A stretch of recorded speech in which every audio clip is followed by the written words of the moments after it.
Ya, mari kita sekarang, saudara sekalian, belajar sedikit dari firman Tuhan. Saudara sekalian, sampai bulan November ini, sudah sekitar 60 juta orang di seluruh dunia terkena COVID. Kematian mencapai 1.400.000 orang. 60 juta orang terkena, 1,4 juta orang meninggal. Nah, angka ini bukan angka yang jauh, angka yang dingin ya. Ini bukan angka yang gak ada hubungannya sama kita, saudara sekalian. Dalam angka-angka itu, ada orang-orang di sekitar kita. Sebagian kita punya keluarga yang kena COVID. Sebagian kita. Barangkali juga pernah alami COVID di hari yang sudah lalu. Sebagian kita barangkali seperti saya, punya anggota keluarga yang meninggal karena COVID.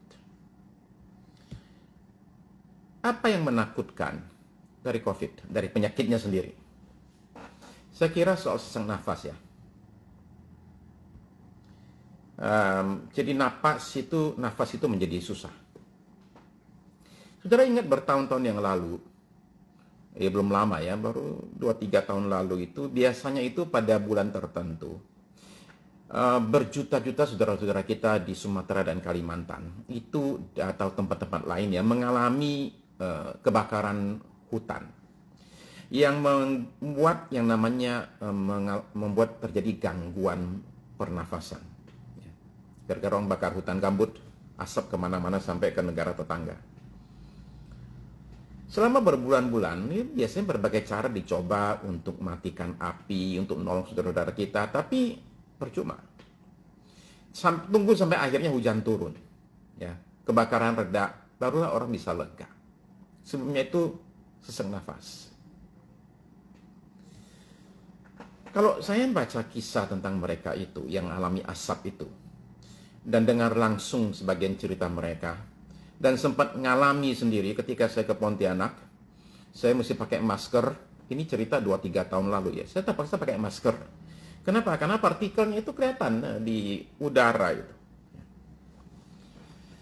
Nah, bisa bayangkan nggak betapa susahnya bernapas dalam kepungan asap yang begitu panas, partikel-partikelnya itu kelihatan gitu. Ya, tahu ada orang-orang yang mati sesak nafas ya. Sebagian anak kecil, baby. Nah, sungguh tidak enak alami yang namanya sesak nafas. Ya kan?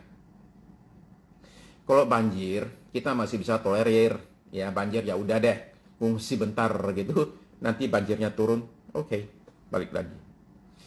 Tapi kalau susah nafas, sesak nafas, alangkah susahnya. Maksud saya begini, nafas yang semula kita lakukan tanpa pikir, itu sekarang mendadak perlu usaha. Kita perlu usaha untuk bisa bernafas. Penderita COVID juga demikian ya. Alami susah bernafas, sampai akhirnya mesti dibantu dengan ventilator, alat nafas. Sungguh nggak enak.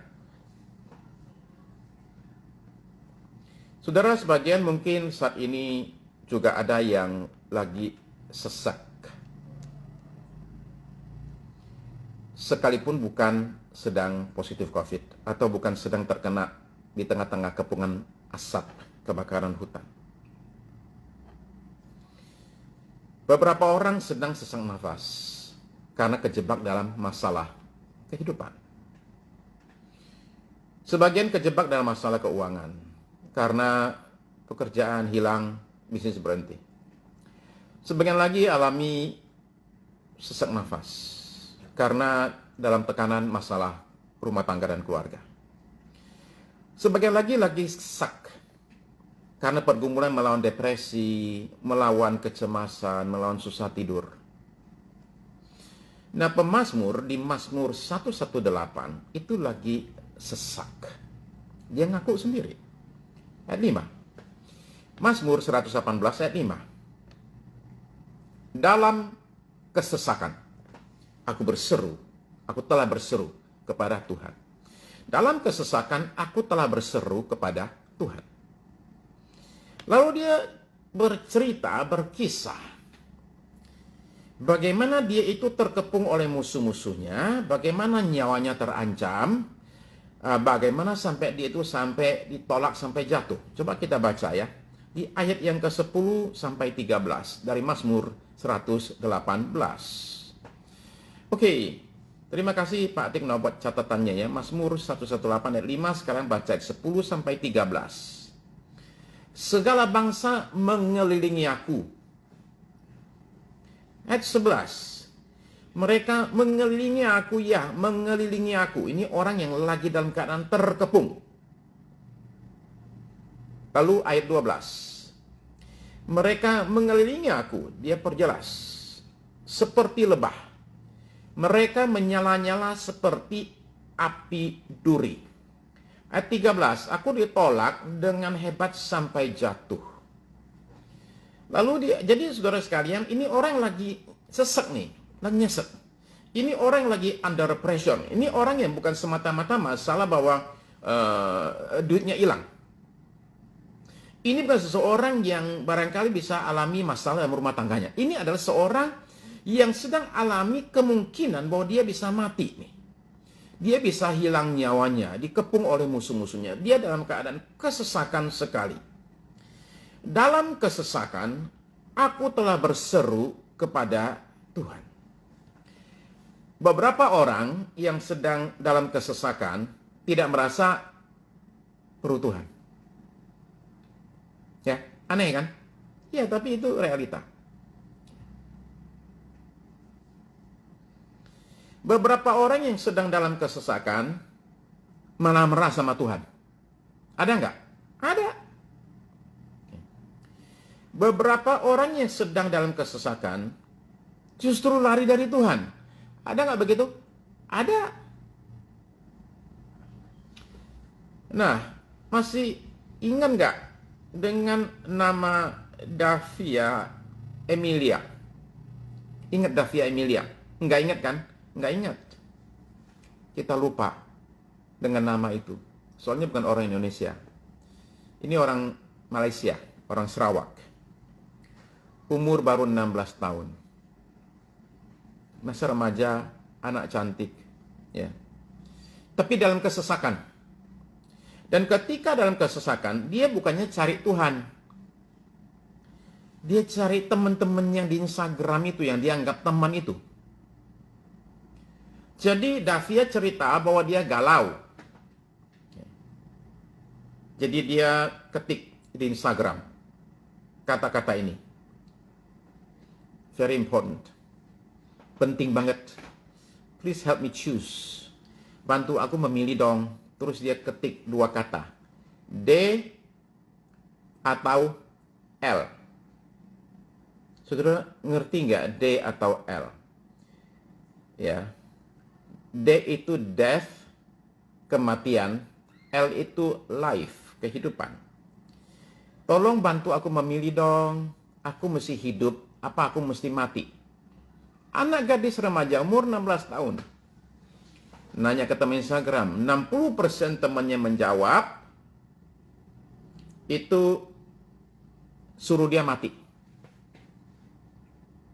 Ya. Jadi Davia bunuh diri. Lompat dari apartemen, mati. Ada banyak orang sesat dalam hidup ini. Ya. Nah, saya berharap saudara sekalian, saudara yang dalam kesesakan saat ini, berseru kepada Tuhan. Bukan berseru kepada siapapun juga. Ya. Berseru kepada Tuhan. Lalu kemudian Tuhan itu akan memakai orang tertentu untuk menolong kita. Nah, saya rasa problem kita adalah begini. Selama ini Tuhan tolong kita, tapi dia nggak langsung. Dia pakai orang. Lama-lama kita jadi keliru tuh. Keliru apa? Kelirunya itu kita pikir bahwa yang nolong kita itu si A. Padahal bukan si A. Si A itu digerakkan oleh Tuhan buat nolong kita. Ya.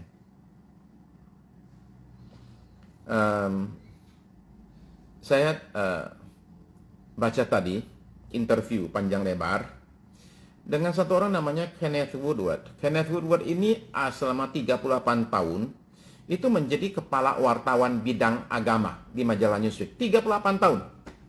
Nulis semuanya sekitar masalah agama di majalah Newsweek. Saya baca interviewnya karena waktu dulu saya langganan Newsweek. Ketika dia masih ada di situ, saya sering baca tulisannya. Nah, lalu kemudian ada yang telepon. Karena dia bicara soal topik mujizat. Kemudian ada yang telepon begini, saya mau cerita ya. Saya ini mau beli rumah. Lalu kemudian ternyata saya nggak jadi, udah bayar DP, lumayan gede. Karena nggak jadi, DP hilang.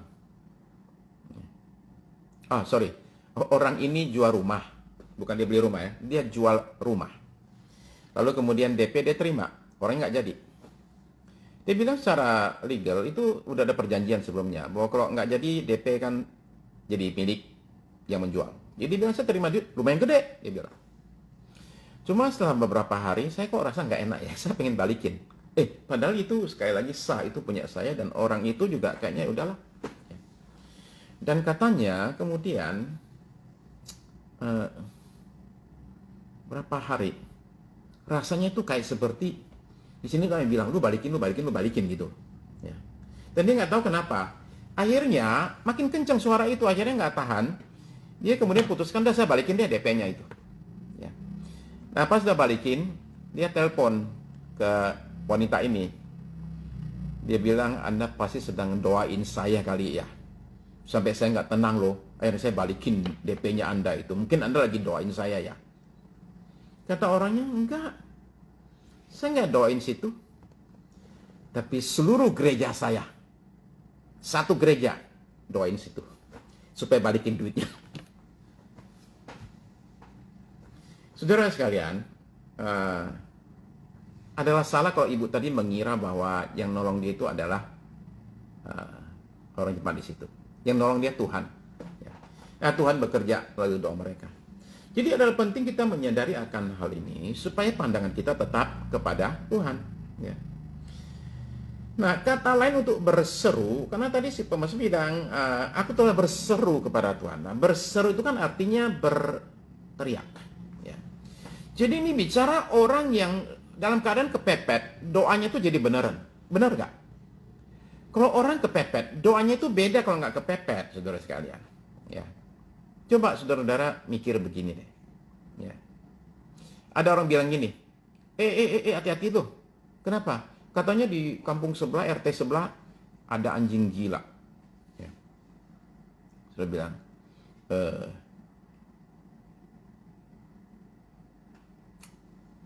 sebentar ya. Ada anjing gila ya, lagi ngamuk. Saudara tenang-tenang aja tuh. Ya. Saudara doalah ya supaya gimana gitu Tuhan tolong. Tapi kalau anjingnya di depan saudara, tentu saudara doanya beda loh. Betul nggak? Ya kan? Jadi kadang-kadang ada level doa yang beda-beda karena situasi yang berbeda. Nah si pemazmur ini karena kepepet, maka dia bukan lagi hanya semata-mata berdoa biasa. Dia sudah berteriak. Ya, jerit. Pada tanggal 24 Februari tahun 89, sekian puluh tahun yang lalu, ya, United Airlines Flight 811 itu terbang dari Honolulu di Hawaii menuju ke New Zealand. Baru naik belum lama, itu Boeing 747 ya, naik belum lama. Pintu kargo di bagian bawah pesawat copot, meledak, boom, pintunya copot. Ya, sebagian daripada kepingan itu hantam mesin karena Boeing 747 mesinnya 4, jadi masih aman. Ya. Tapi sekarang di sisi pesawat ada satu lubang gede. Dan 9 orang penumpang yang tidak pakai seatbelt itu kesedot keluar. Mati. Mesin sebelah kanan kan ada 2, mati itu. Hanya tinggal yang kiri. Sementara pesawat itu jaraknya sekitar 160 km dari daratan. Kaptennya David Cronin namanya.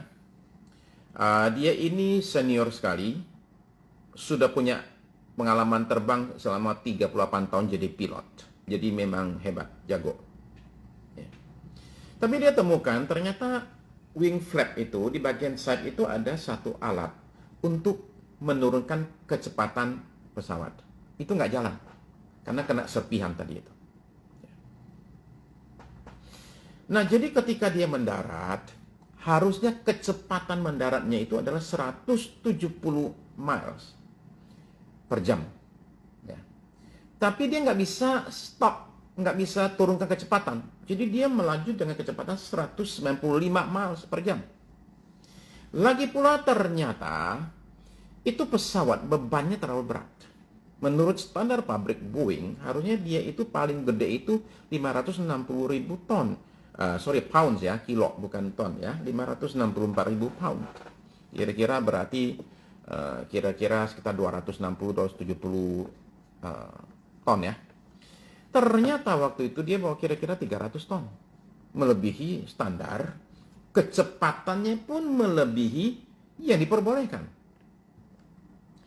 Sekalipun demikian, si Kapten Cronin ini berhasil melakukan salah satu pendaratan paling mulus yang pernah dialami oleh kru. Mereka ngomong ini mulus banget turunnya itu. Ya. Jadi sekian ratus orang selamat. Kata para ahli penerbangan, ini sih mujizat. Beberapa hari kemudian si Kapten Cronin itu diinterview. Coba ceritakan pengalaman Anda. Ketika Anda tahu pintu itu meledak, apa yang Anda lakukan? Simple, dia bilang, saya berdoa. Itu pertama yang dia lakukan. Saya berdoa. I said a prayer for my passengers. Pertama-tama, dia bukan doain dirinya. Dia doain penumpangnya, dia minta Tuhan tolong para penumpang supaya semuanya tidak ada yang, supaya semua bisa selamat mendarat. Ya. Setelah saya doa, dia bilang, nah ini juga penting. Setelah saya doa, saya berusaha dengan sekemampuan saya untuk daratkan pesawat tersebut dengan baik. Sekarang bayangkan saudara jadi salah satu dari penumpang tersebut. Lagi duduk, tiba-tiba pum! Mendadak di sebelah kita itu lubang gede. 9 penumpang kita lihat sendiri dengan mata kepala kita. Ditarik. Keluar pesawat. Mati. Seperti apa rasanya? Nah, jadi saudara-saudara sekalian, adalah penting di tengah-tengah kesesakan kita ini berseru kepada Tuhan. Ya. Sehingga setelah saudara berhari-hari, barangkali sudah berbulan-bulan, alami kesesakan dan tekanan besar sekali. Saudara dan saya itu di tengah-tengah tekanan itu bisa tetap percaya kepada Tuhan, tetap kita bisa memuji Tuhan, tetap bisa, tadi di awal saya katakan, tetap bisa berkata, Tuhan itu baik. Ya, sebagian saudara tidak dengar saya ngomong sebelum kita nyanyi tadi. Saya ada bicara bahwa Tuhan itu baik. Pernyataan ini harus dinyatakan bukan ketika semuanya lagi enak, bukan ketika uang lagi lancar, bukan ketika semuanya itu lagi baik, bukan. Tapi ketika kita dalam keadaan kepepet sekali, dalam keadaan kesesakan, kita bisa bilang Tuhan itu baik. Kecaplah dan lihatlah betapa baiknya Tuhan itu. Di situ kata-kata ini menemukan keindahannya dan kekuatannya. Jadi, mari kita berseru kepada Tuhan dalam kesesakan kita, saudara sekalian. Ya. Karena Dia itu satu-satunya sumber pertolongan yang bisa kita andalkan dalam hidup kita. Memang Dia tidak bekerja secara langsung, tapi Dia pakai berbagai situasi dan keadaan dan berbagai orang-orang buat menolong kita. Nah, di sini pentingnya, saudara dan saya mesti bisa melihat di balik semua ini, tangan Tuhan itu sedang bekerja. Sedang menguatkan saya, sedang menolong saya. Kita mesti bisa melihat jejak Tuhan, the fingerprints of God. Kita mesti bisa menemukan sidik jarinya Allah, tanda kutip ya. Kita bisa menemukan sidik jari Allah itu, tanda-tanda daripada kerjanya dalam situasi kita, saudara sekalian. Ya. Nah, jadi karena itu kita berseru kepada Dia, berteriak memanggil namanya, saudara sekalian. Nah, tentu saya ingin tekankan, ada dua hal yang perlu kita perhatikan. Hal pertama adalah begini. Hal pertama adalah bahwa Ketika kita berharap kelegaan itu harus langsung terjadi. Saya sekarang doa, saya sekarang lega. Nah, itu yang bisa menimbulkan kekecewaan. Karena bisa saja Tuhan itu nggak bekerja langsung. Dia sedang menunggu sesuatu. Sementara kita nggak tahu nih. Nah, kita maunya sekarang kan lagi sesek nih. Jadi kita maunya lega sekarang. Ya, itu manusiawi ya. Semua kita maunya begitu. Masa kita mau bilang, masalah saya nggak usah diselesain sekarang ya Tuhan ya. Tolong ya diulur-ulur dikit deh masalah saya ini. Kan nggak ada yang kita yang kayak begitu, saudara sekalian. Kita semua maunya sekarang kita berdoa, sekarang juga jawaban dikasihkan. Itu manusiawi. Ya. Karena apalagi kalau lagi kesesakan, semua orang pengen segera lega kan? Ya. Tapi saudara sekalian, Tuhan itu harus tetap jadi Tuhan, bukan bawahan kita. Orang yang berseru kepada Tuhan itu harus percaya bahwa Tuhan itu tahu apa yang terbaik buat kita. Maka permintaan kita harus seperti Tuhan Yesus. Ketika Tuhan kita lagi kesesakan di satu lokasi bernama Taman Getsemani. Ya. Di situ dia berdoa, dan ketika dia doakan, saudara ingat kata-katanya yang luar biasa yang patut kita jadikan juga doa kita. Sekalipun demikian, kalau bisa sih cawan ini lalukan, aku nggak usah kesalib.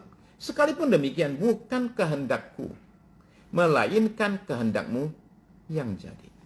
Saya kira ini penting buat kita, saudara sekalian, untuk kita sebagai orang yang berdoa, memohon kepada Tuhan, jangan sampai ngatur Tuhan. Buat kita ini yang cari pertolongan nih, jangan sampai ngatur yang kita mintain tolong gitu loh. Betul nggak? Coba saudara mikir sekarang lah. Saudara pergi ke rumah seseorang, karena saudara butuh pertolongan kan. Sampai sana, saudara bilang sama dia, Pak saya minta tolongnya, tapi tolongnya mesti gini. Sekarang juga jangan lama-lama loh Pak, kalau nolong kayak gitu. Kan nggak mungkin saudara sekarang. Kita datang ke sana, kita datang dengan kerendahan hati. Kenapa? Karena kita yang butuh pertolongan. Kita datang dengan segenap kerendahan hati kita, ngomongnya pun hati-hati, halus-halus, ya, ngomong baik-baik, minta tolong kalau boleh sih Pak, tolonglah gitu kan. Memang ya saya tahu ya selama ini saya mungkin kurang ada waktu ketemu Bapak, tapi tolonglah sekali ini. Itu kita terhadap manusia loh. Kita bicara baik-baik, dan kita bilang itu terserah Bapak juga. Masa sama Tuhan kita ngatur, kan nggak benar juga, ya kan? Jadi karena itu kita waspadai ini ya. Pengharapan kita. Kita mesti setel. Lalu saudara-saudara sekalian, bahaya yang berikut adalah bahwa orang hanya datang kepada Tuhan ketika lagi perlu saja. Jadi memanfaatkan Tuhan. Itu yang saya bilang. Orang bukan dipakai Tuhan, tapi memakai Tuhan. Hebat ya. Ada orang pengen dipakai Tuhan, ada orang pengen memakai Tuhan. Ada 4 ateis plus 1 Kristen KTP. 4 ateis, 1 Kristen KTP. Naik kapal kecil ke sebuah pulau. Di tengah jalan, badai melanda mereka. Nggak perkirakan mendadak, badai ngamuk. Dalam keadaan kepepet, 4 ateis ini minta yang Kristen KTP tadi itu, untuk kamu doa dong, minta pertolongan Tuhan dong. Lah kata yang Kristen, kenapa kalian nggak doa? Kita kan ateis.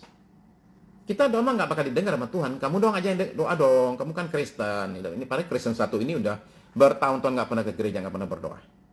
Ya, puluhan tahun nggak pernah berdoa nih. Sekarang disuruh doa. Dia nggak mau. Badainya tambah ngamuk. Akhirnya dalam keadaan kepepet dia terpaksa berdoa. Doanya begini. Tuhan, selama 15 tahun terakhir ini, aku nggak pernah ganggu Tuhan. Nggak pernah berdoa satu kali pun. Jadi aku nggak ganggu Tuhan. Kalau Tuhan tolong kami, sehingga kami selamat sampai ke pantai, aku janji nggak akan ganggu Tuhan selama 20 tahun berikut. Saudara-saudara sekalian.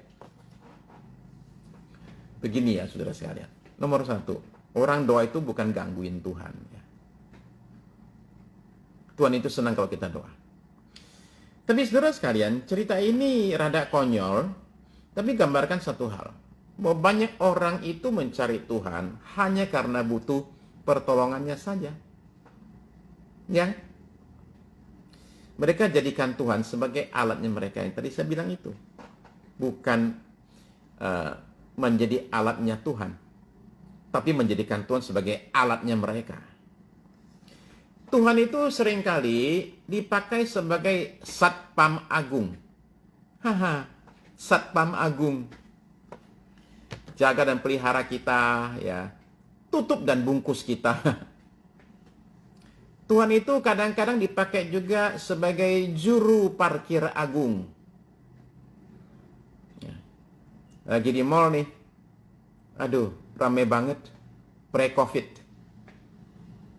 Gak ada tempat parkir. Tenang, kata yang nyetir. Tenang aja. Ini biasa.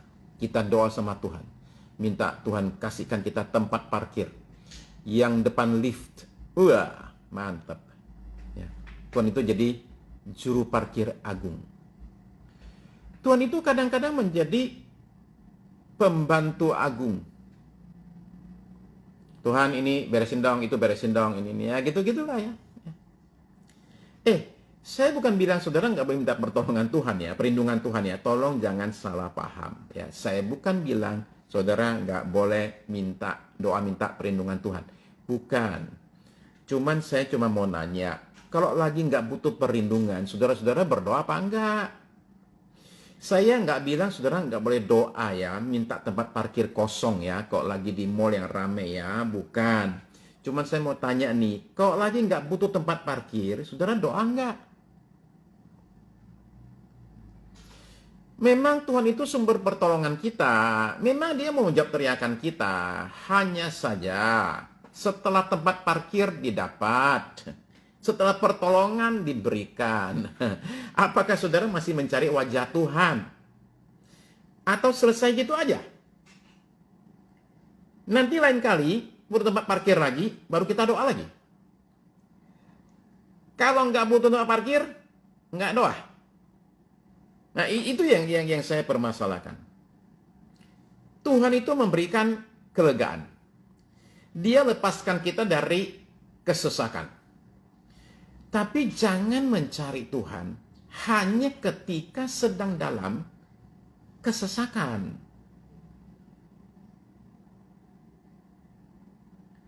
Carilah dia bahkan ketika hidup kita nyaman, masalah jauh banget, lagi masih di luar negeri, ya. Keuangan kita lagi lancar jaya, keluarga kita aman tentram, ya. Bahkan cari Tuhan saya bilang. Ketika situasi lagi enak. Keadaan lagi aman saudara sekalian. Tetaplah cari Tuhan. Sebab itu yang Tuhan inginkan dari anak-anaknya saudara sekalian. Ya. Bukan tanpa alasan ya. Tuhan Yesus perkenalkan Allah itu sebagai Bapa kita saudara sekalian. Ya. Saya yakin lah saudara saya bisa terima ilustrasi begini. Bayangkanlah saudara punya cucu lah ya. Oke, bayangkanlah. Saya belum punya cucu. Oke, ya. Tapi bayangkanlah saudara punya cucu lah ya. Paling lihat papa kita yang jadi engkong gitu ya. Ya kita coba bayangkan begini. Si engkong pengen main sama cucu. Cucu mah nggak peduli. Jadi si engkong ngapain? Si engkong pakai gitu, pakai apa namanya itu permen. Ya. Tunjukin ke cucu. Oh langsung cucu lihat permen. Langsung lari ke engkong. Nah engkong pakai itu tuh. Oke. Kasihin dikit, terus kemudian engkong langsung peluk si cucunya ini, kemudian cium-cium seperti itu, oke, ya. Tapi si cucunya nggak peduli sama engkong, dia cuma peduli sama permen. Dia nggak suka digendong-gendong, dipeluk-peluk, dicium-cium kayak gitu, oke. Dia habis permennya, dia langsung kabur lagi, main sendirian lagi. Lama-lama, engkong yang semula santun, jadi suntuk juga tuh. Okay. Saudara paham ya? Tuhan itu berikan banyak sekali buat kita. Dia kasih banyak permen, mainan di tangannya. Ini semua tujuannya. Semua berkat-berkatnya ini nih. Semuanya ini adalah buat supaya kita datang. Setelah kita datang, diharapkan kita itu mengalami sesuatu berkat Tuhan. Dan kita sadar bahwa dalam Tuhan ada banyak sekali hal yang indah. Diharapkan dari situ kita sadar Tuhan itu baik. Diharapkan saudara-saudara sekalian, bahwa dari situ kita pengen punya hubungan dengan Tuhan. Bukan ketika lagi punya masalah aja kita baru cari Tuhan. Nah jadi saudara sekalian, Tuhan itu pengen punya hubungan dengan kita. Dia kasih kita berbagai hal yang indah, supaya kita datang kepada Dia. Kita bukan anak kecil yang nggak ngerti. Kita orang-orang yang sudah dewasa, mengerti banget apa yang Tuhan inginkan dalam hidup kita. Dia ingin kita datang kepada Dia, bukan hanya ketika kita lagi ada maunya. Dia mau kita datang kepada Dia, sekalipun kita nggak ada maunya. Sekalipun kita ini nggak ada kebutuhan, sekalipun kita ini nggak punya sesuatu apa yang diperlukan, ya. Maka Mazmur 103 itu jadi Mazmur yang bagus sekali, ya. Kenapa? Karena di situ nggak ada permohonan, nggak ada permintaan. Ya. Datang saja kepada Tuhan, ya. Tanpa perlu apa-apa. Oke, lancar semua, bagus semua, oke semua. Dan kita datang dan bilang, terima kasih Tuhan. Lalu suatu saat ketika kita dalam kesesakan, kita berseru kepada Dia. Jadi lebih enak sih. Jadi lebih enak. Selama ini udah dekat. Jadi sekarang kalau ada apa-apa cari, kan lebih enak saudara sekalian. Begitu kan? Ya. Jadi karena itu saudara sekalian, saya anjurkan saudara tetap cari Tuhan. Ya. Saudara tahu nggak, dulu waktu bulan Maret, kita mulai doa Instagram ini. Ya. Waktu itu, yang ikut itu, tiap kali saya live itu, yang ikut itu 500 orang lebih. Ya tentu 500 orang buat saya lumayan gede. Kalau buat pendeta lain, waduh, nggak ada artinya. Ada yang baru saja live sebentar aja, udah 7.000 dan 10.000. Saya mah cuma gopek, ya. Gopek aja bikin kaget. Sekarang saudara sekalian tinggal cepet. Barangkali karena orang sudah mulai sibuk lagi, ya. Kerjaan udah jalan lagi, saudara sekalian. Ya. Tapi anjuran saya adalah orang tetap cari Tuhan. Sekalipun keadaan kita sudah baik lagi, ya, kalau kemarin karena sesek, semua orang sesek banget, jadi kita bikin acara itu, waduh, banyak banget. Oke. Sekarang sudah keadaan situasi agak oke sekarang. Lalu kemudian kita nggak cari Tuhan lagi. Nah itu bahaya. Ya, bahaya. Jadi karena itu saudara sekalian, carilah Tuhan, maka kamu akan hidup. Berserulah kepada Tuhan, dan Dia akan menjawab kita dari gunungnya yang kudus. Jadi begitu ya, saudara-saudara sekalian. Terima kasih banyak yang sudah join bersama dengan saya pada malam ini, saudara kasih. Dari awal sekali bulan Maret, kita mulai mendoakan, thank you Pak Andre. Okay. Jadi saudara sekalian begini, jadi saya terus mendoakan, memonekan doa terus-menerus selama sudah 10 bulan ini, terus-menerus berdoa untuk bangsa kita, untuk pasien, untuk tim medis, macam-macam saudara sekalian. Ya. Sekali lagi begini saudara sekalian, jangan bilang gini ya, udah doa kok keadaannya tetap kayak gitu. Saudara sekalian, justru kalau berdoa tetap kayak gitu, nggak berdoa lebih parah. Pak Stevianto, ya gigi belum Pak. Ternyata mesti berbulan-bulan, mesti ada 5-6 kali kunjungan, belum dicabut. Kemungkinan akan bedah. Kemungkinan. Ya. Lagi doa supaya nggak usah aja. Ya, supaya bisa diberesin dengan cara lain. Ya. Jadi begitulah saudara-saudara sekalian. Kita jangan bilang, ini doa nggak ada hasilnya. Justru menurut saya, begini saudara sekalian. Keadaan itu tetap nggak jadi parah, karena kita berdoa. Kalau kita nggak berdoa, keadaan jadi parah. Ya. Jadi karena itu mari kita jangan capek doa. Ya. Jangan capek doa. Saya masih ingat, khotbah saya yang pertama, di Sagat IG Live ini, adalah dari 1 Tesalonika pasal 5:17. Tetaplah berdoa. Oke, sekarang mari kita berdoa. Ya. Mari kita berdoa, saudara sekalian. Sekali lagi, thank you, tetap semangat.